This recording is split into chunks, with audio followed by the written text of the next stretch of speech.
भारत पहली बार 12वीं world para athletics championship 2025 की मेजबानी कर रहा है।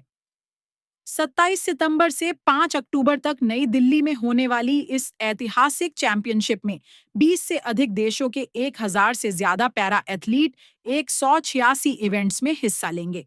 इस प्रतिष्ठित आयोजन के लिए ऑटोबॉक को आधिकारिक टेक्निकल सर्विस प्रोवाइडर नियुक्त किया गया है। ऑटोबॉक ऑन साइट प्रोस्थेटिक्स, ऑर्थोटिक्स और व्हीलचेयर रिपेयर सपोर्ट देगा ताकि एथलीट बिना किसी रुकावट के अपना सर्वश्रेष्ठ प्रदर्शन कर सकें। चैंपियनशिप का शुभारंभ केंद्रीय मंत्री डॉक्टर मनसुख मंडाविया, दिल्ली की मुख्यमंत्री रेखा गुप्ता और ब्रांड एम्बेसडर कंगना रनौत सहित कई नामचीन हस्तियों की मौजूदगी में हुआ। बहुत बहुत थैंक यू। सबसे पहले हमारी ओर से आप जन्मदिन की आपको ढेरों बधाइयाँ। बहुत बहुत धन्यवाद। बहुत ही खुशकिस्मत जन्मदिन है मेरा ये कि आज मैं अपने खेलों के प्रांगण में इसको मना रही हूँ, और वो भी वर्ल्ड पैरा एथलेटिक्स चैंपियनशिप के प्रांगण में। तो मैम मेरा आपसे ये पूछना चाहूँगी कि आप अपने जन्मदिन के ऊपर युवा पीढ़ी और जो दिव्यांग खिलाड़ी हैं उनको क्या संदेश देंगे? मेरा यही संदेश रहेगा कि मन के जीते जीत है, मन के हारे हार है। आप जिस नज़र से खुद को देखेंगे, दुनिया आपको उस नज़र से देखेगी। तो अपने अंदर कोई ना कोई हुनर जगाइए, और अपंग से दिव्यांग होने की जो आपकी जर्नी है उसको बड़ी मेहनत से, ईमानदारी से, अपनी ताकत से तय करिए।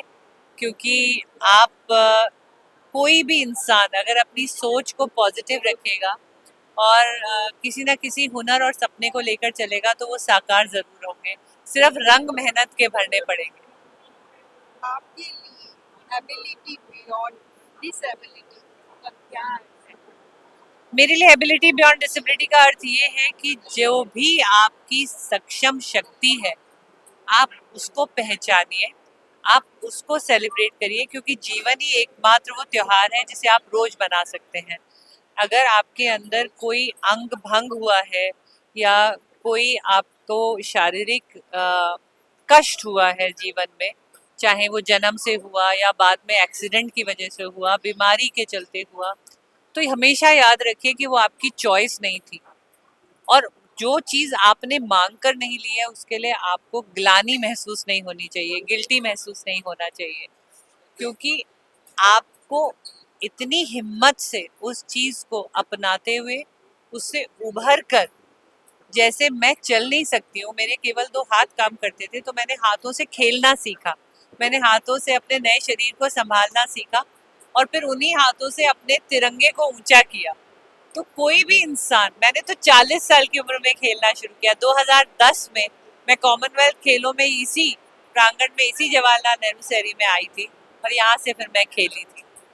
तो मैम एक चीज और, आपकी जो संस्था है विलिंग हैप्पीनेस फाउंडेशन, जी, किस तरीके से दिव्यांग लोगों को सशक्त बनाने? फीलिंग हैप्पीनेस का जो थॉट आया था, क्योंकि मेरी बेटी भी दिव्यांग है और वो भी खेलों के माध्यम से सशक्त हुई है। वो भी 100 और 200 मीटर की नेशनल चैंपियन रही है, एशियाई खेलों तक खेली हैं।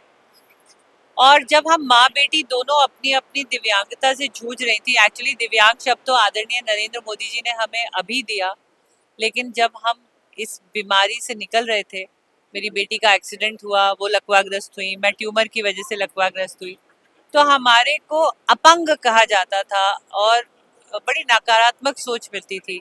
लेकिन हमने अपनी आंतरिक खुशी को मरने नहीं दिया।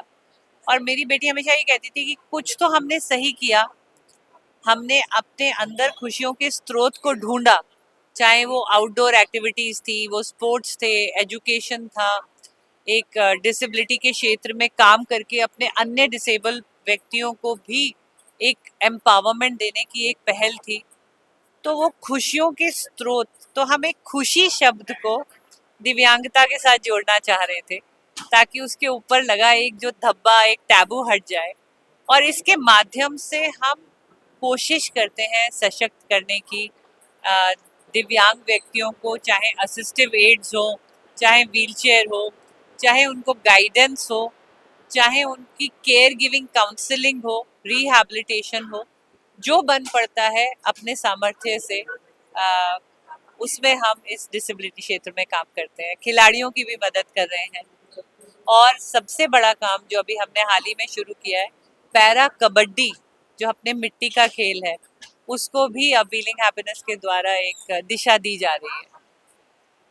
आखिरी सवाल, भविष्य में आपके लिए लक्ष्य और आपके सपने क्या हैं?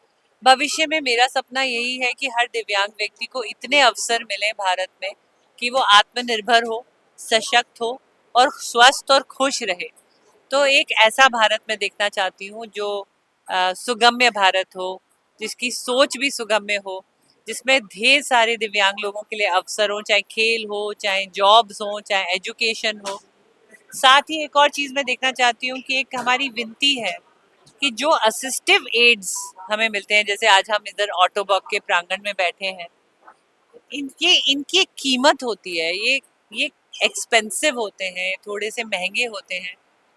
तो सरकारी स्कीम के अंदर इसका भी प्रावधान हो कि ऐसे कृत्रिम अंग हम सरकार की नीतियों में जोड़ें, ताकि हर व्यक्ति को एक अच्छा कृत्रिम अंग मिले, एक ऐसा प्रोस्थेटिक मिले जो उसकी जीवन दिनचर्या को, उसकी जीवन शैली को आरामदेह बनाए। तो जो फंडिंग प्रोग्राम है सरकार के, उनमें ऐसे खेलों के जो प्रोस्थेटिक्स हैं, ऐसी एक्टिव व्हीलचेयर्स हैं, उनकी भी फंडिंग उसमें जोड़ी जाए, ऐसा मेरा सपना है। बहुत बहुत शुक्रिया।